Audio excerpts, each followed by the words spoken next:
in a spiritual awakening, sometimes things are all over the place, including our reactivity. It's very key to understand that yes, we are still reacting, we're still making things about others, about us, rather than saying things like, oh, it's about them, it's not about me, oh, they're still there, I'm up here, right? It's important for us to see, hang on, why am I giving this particular incident so much importance? Why am I tuning into it? Right? So, why is it showing up on my screen? Why is it showing up on my live screen as, whoa, this is an event that we really need to take notice of?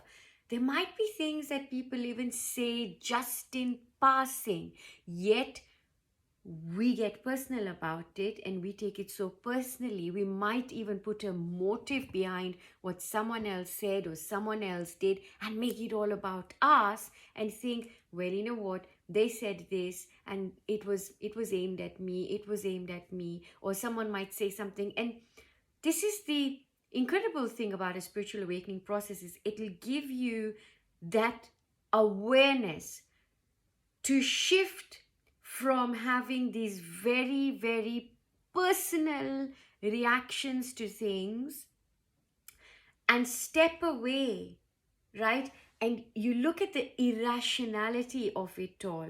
So you move from being that overly sensitive, emotional, totally wired, totally almost getting triggered most of the time, to taking a step back, giving yourself that length and saying, whoa, yeah. So even if there was something that wasn't right, so say somebody is not showing up in their own life or showing up in your own relationship, what in me is planting a need onto them? So if they do show up, how is that going to make me feel? And why am I so reliant on them showing up? What is my emphasis? Why am I emphasizing? So why am I empowering that so much? What is it going to give me? Because there might be another unmet need inside of me that this is filling.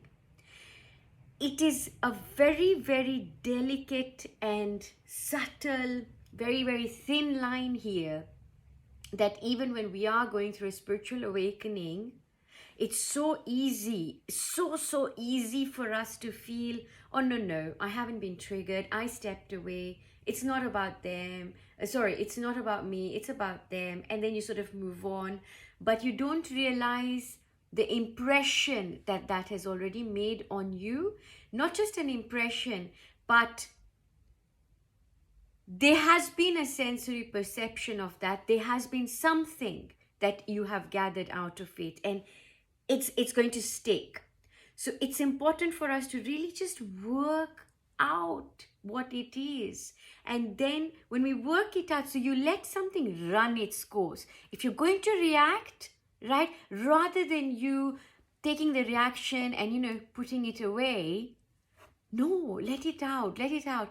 Maybe go and write about it, think about it, just sit on your own and write, right? But get it out of your system. Get it out of your system, because it might end up building resentment. It might turn into something so nasty, or it might turn into something else. It will morph into something else. And then it's so hard for us to then retrace the secondary emotion or feeling that it becomes to then the primary one, to then underneath the primary one where it actually stems from, which is where we learned how to receive information, where we learned how to impress and express, right? So expression and impressions, what sort of impressions were going to be able to impact on us, how we would then treat them, and how we are then going to express ourselves and handle the expressions of other people. You go back to the drawing board and you say, well, hang on, right? Does this always happen? Does it always happen? Is it just about me? Am I creating this, right? gradually we move away from that and say, well, I'm very comfortable in my present self, in the way that I express myself. I love me. I love just the way I am, right? This is me. And you find that the more you sit in yourself, the more comfortable you are in yourself. There is no longer a need to self-refer. You are no longer living by referral or by reference. So that however others are treating you, or whatever is happening, whatever people say or do, right? It does not affect how you feel about yourself, right? It doesn't affect whether it is self-esteem, whether it is self-worth, whether it is your identity, so many other things here. It is not affected. So back to spiritual awakening. What does the spiritual awakening do, and how does it help us in all of this? Is that it will help us become impersonally personal, help us become neutral in our relationships, our friendships, so we won't be reacting so much. And in fact, we don't need to cut people out. We don't need to have any boundaries. We don't need to have any of those things in place, because when you're into your state of being and you're in your full self and you're comfortable in your awakened self, your awakened state, you are not that concerned about all of this human drama. It becomes so petty, right? And also, with regards to the boundaries, there's so much love inside of you which is overflowing. And however other people are, or how they behave, or whatever they do, it's about them. You know yourself, you know your truth, you know your integrity, you know where you are. And so that there's this little slight thin film that is created, almost a film. It's almost a barrier, almost a protection, right? And this is where we say that if you're vibrating at different frequencies, you cannot share the same space. Yes, we're sharing the same earth at the moment with almost two parallel realities of the 5D and the 3D. We're almost running. So you might find it so difficult that there are these other people that you talk to, you have small talk, or you might just have these kind of conversations.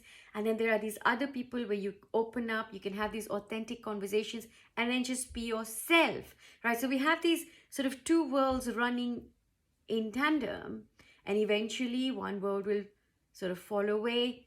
But that's a post for another day and another story. But I would love to hear about your reactivity, your reactions, and how you have been dealing with emotional turmoil, dealing with how, others treat you, or how you feel others treat you, and how you make it about yourself, and what do you do, right? I would love to hear about you, because remember, when we share, our bank of experience grows, and we are always growing. Our infinity is infinite, right? So there is no limit to how much you can grow. There's no limit to how much we can actually unfathom and unravel about us. Stay on your path. Look how far you've come. Remember, there is them, this is about you, this is your time. So immerse yourself fully in whether it's your awakening. Simply get on top of your reactivity, own yourself, own your response to life, show up for yourself, right? Because there is only you, the one precious you that has come this far. Look how far you've come. So much love. Take care.